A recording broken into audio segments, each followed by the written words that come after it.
I don't know what his system is. How? I don't know how Southgate loves to play. This minute he's playing with he's playing 4-2-3-1, with the double pivots. The next minute he's playing 3-4-3. The next minute he's playing something. There was time I think he played a pivot of Calvin Phillips and Declan Rice, and it didn't make a lot of sense to me.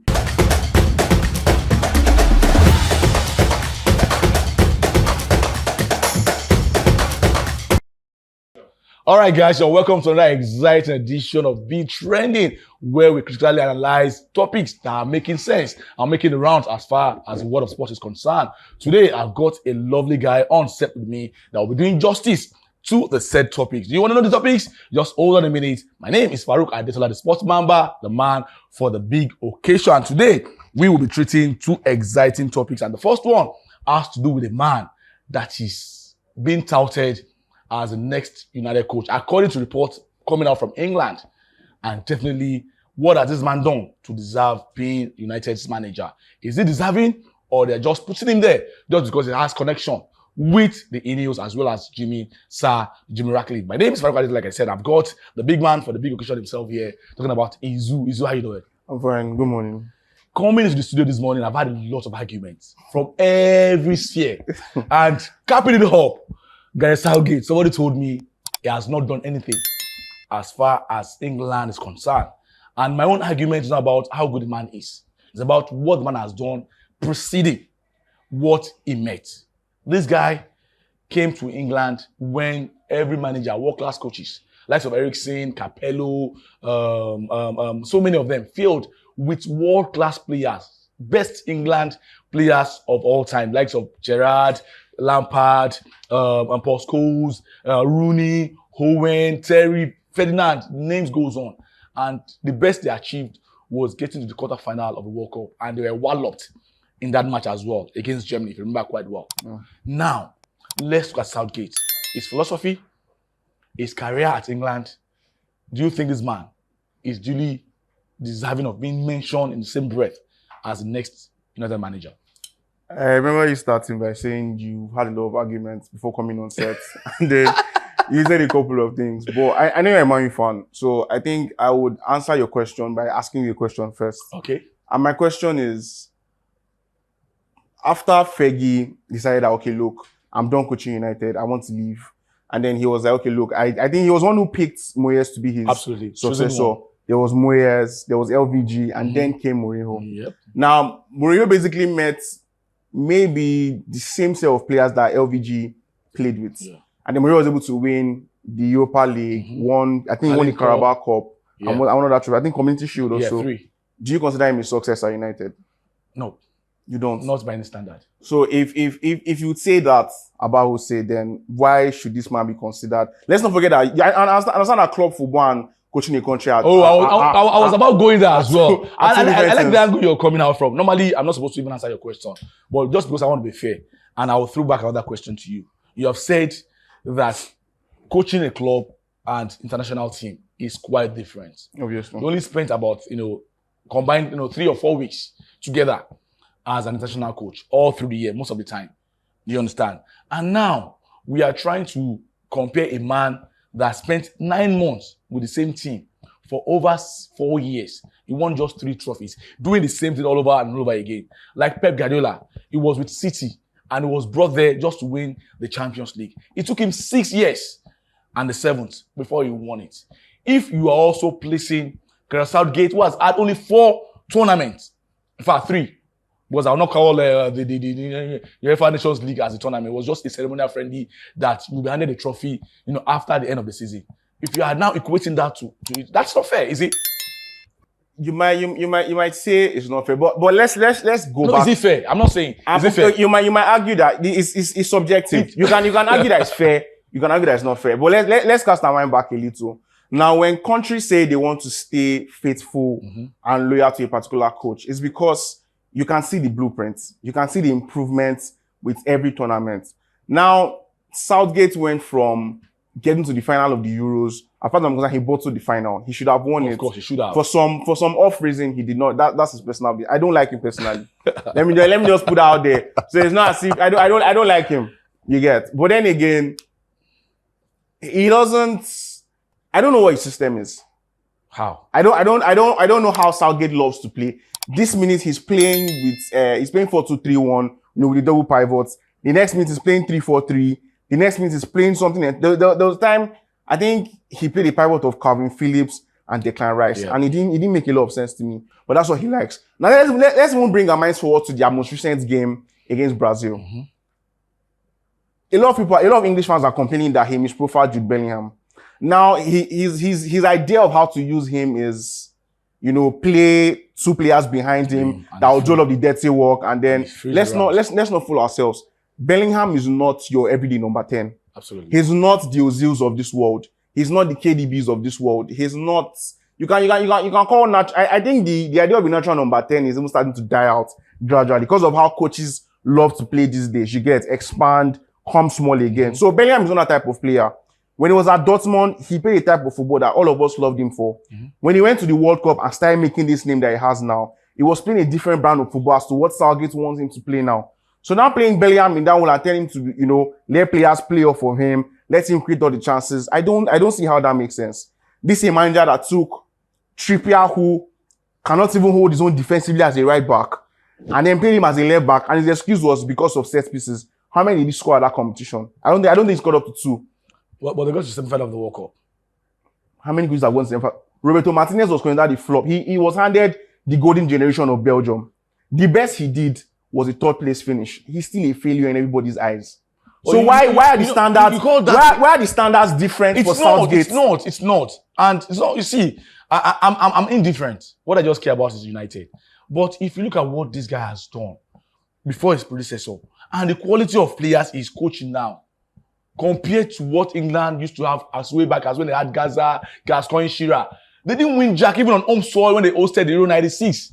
They were beaten in the semi-final by Germany via penalties. It was even Southgate that missed that penalty, if you know.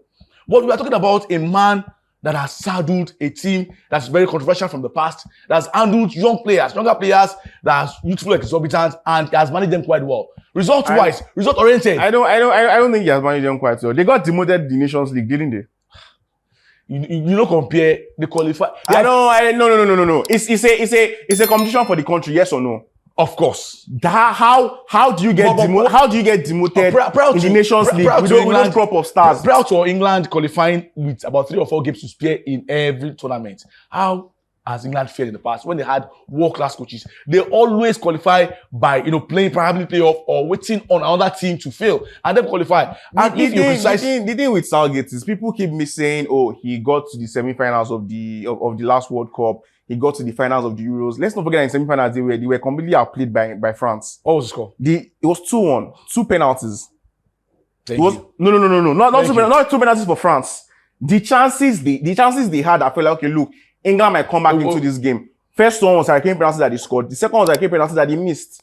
They didn't exactly create, clear chances. I don't think Southgate has done anything to convince me personally. That played the last 2 World Cup finals. It shows that France were just head and shoulder above every other team last World Cup, including Argentina that won the last. But that's another story. This is a French team. Look, we love coaches because of their tactical prowess. We don't like them because they know how to cuddle and caress players. And tactically, it's just sound. I don't think he is. Didier Deschamps has used the exact same blueprint to get to 2 World Cup finals. You can say, okay, yes, he changed. He got to an European Cup final, to the semi-final of the World Cup, and another quarter-final of the World Cup. That's not bad. The Italian team that he lost to was not the best team at that tournament. Let's not deceive ourselves. It's just a one-off. In the final, they lost their biggest attacking threat in Federico Chiesa, and somehow England still lost. What exactly is the confidence you and the English world have in this man? Because I don't see it. I personally do not see it. All right, only time will tell. For Gareth Southgate, I think he has done quite well as a coach of England. He has been able to take them to the next level, but the next level is just eluding a trophy that I think he's really deserving. Let's leave the issue of Gareth Southgate and go to another topic of Manchester United player, a boy that a lot of people feel that he's too young to play for the Three Lions. And my own saying is that if you are good enough, you are okay to play for any team, regardless of your age. I remember quite well, Rooney busted into the scene as a 17-year-old. And I will say it on record. I've never seen a boy at that age except Rooney, who has dominated and played good football. I hope Kobe can also do the same thing. The question is just that was it earned or was just like given, because a lot of people were talking about him. He has played so many matches for United in the last 3 or 2 months, thereabout, starting perhaps because players were not available, but he has justified himself in that team. But I still feel, as United fan, that he's not ready. Do you think he's ready, or was it earned? So personally, I think nobody can deny that Manu is a very fantastic player. I've seen him play over and over again, and I must say it's very difficult to see a player as young as he is be that comfortable on the ball in tight spaces. Yep. He's press resistant and all of that. You might say yes, he lacks space. He's not so physical, but let's not forget he's still a very young player. There are aspects of his game that he still needs to work on. Absolutely. There are aspects of his game that will get better with time, but for what he's doing at his age, I think he's more than deserved. I don't think you have to be 25 I'm asking the question, or be at your peak to play for the national team. Gareth Southgate was asked this question a week before he was called into the national team. That's why was he not there? Because he actually was not even in the team before. And all of a sudden, pressure from left, right, and center. Perhaps the England guys want him in there, and he put the call up to him. He was supposed to be playing for 1921 and was asked to come and join the senior national team. That's why I'm asking, was it earned? Because in the first plan, he was not part of this team that played against France, and I will also play against Belgium. That's on Tuesday. But I feel that it wasn't really that it was part of that plan. It was just called up to come and play because of the pressure on Gareth Southgate. And there was asked that question as well too. Till now, he could not defend it. That's why I'm asking, was it earned, or was just like, okay, just come and play? Because of the pressure. If Southgate did not, want him prior to putting out this list and say, okay, look at the players I want to play with, that's him as a coach. In my personal opinion, he deserves it. But if it was as a result of pressure from, external bodies, people within the English FA and all of that, and that's the reason why, we're seeing Manu play for the English national team now. I don't know. This is the issue with Southgate. You cannot allow the FA pressure you to, at the end of the day, the job of picking these players is at your discretion. Mm-hmm. This guy, he goes to watch these games week in, week out. Today is at St. James's Park. Next tomorrow is at Stamford Bridge. The other day is at the Vitality Stadium. And you see these players play. The aspects of their game that, okay, look, this is how I want to play in this tournament. This is what I need. And I think this is the player that will give it to me. I think him calling... I saw the game against Brazil and I saw the double pivot of Gallagher and Rice, and it didn't really make a lot of sense to me. But that's Southgate. If it works for him, that's fine. If he uses it to win any tournament, that's his personal problem. But then again, I've seen Manu play, and I think he more than deserves to be there. All right. From the game you saw over the weekend, Brazil against England, he came on in the second half. The normal, usual hold on play, turn around from danger, normal 10-meter passes. That composure, we saw it. Do you think that he's going to go to the Euros? Is that enough to get him into Euros? I personally, I think that he should. But then again, there are things you need to put in place for a player like Manu to excel.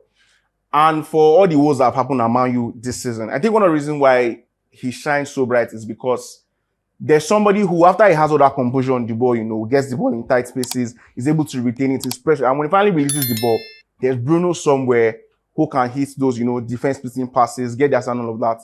In the England national team right now, he's probably going to be paired with Declan Rice. Mm-hmm. If he's going to be paired with anybody at all, at the base of the midfield, it's going to be Rice. And if Southgate is looking to play, except he decides to switch to a 3-man midfield, then they can be more expressive with it, you get. And then Harry Kane can drop it. Let's not get all that tactical or whatever right now. But if you pair him with Rice and play Bellingham in front of him, I don't really see how that works. Because the difference between him and Bellingham is that Bellingham is a better goal scorer. Yeah. They are yeah, they're very similar. The only thing is, Bellingham has more experience. And he's faster. He's faster, he has sort of an engine in him. Manu is not the most agile player, you guess. He's sort of like I don't want to seem like I'm overreaching with sets, but he plays more like an English Toni Kroos. You get the ball, just keep calm, hit those, very short passes, dictate the way you want the game to go. And people might say he's still very young to be doing that. But at the end of the day, if talent is there, then why not?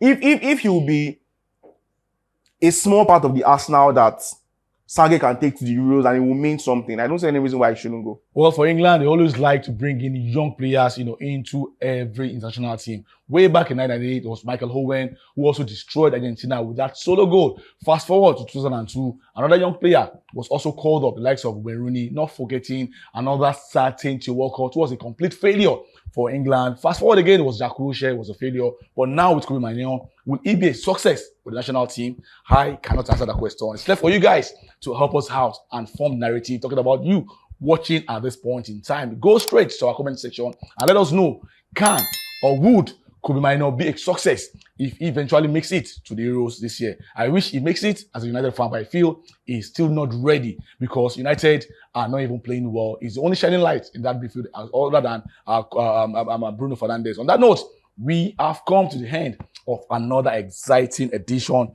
of Be Trending from the stables of the best sports show. The best sports show anywhere on planet Earth. Big thanks to the big man himself, the man I love to call. Thank you, baby. Well, this is your parody this morning. We go still talk about that though. But thank you so much, Aizu, for always, making yourself available to the show. And the guys behind the camera, fantastic job you're always doing at every point in time. My name is Farouk Adetola. We'll see you with another new episode of Be Trending. Arrivederci.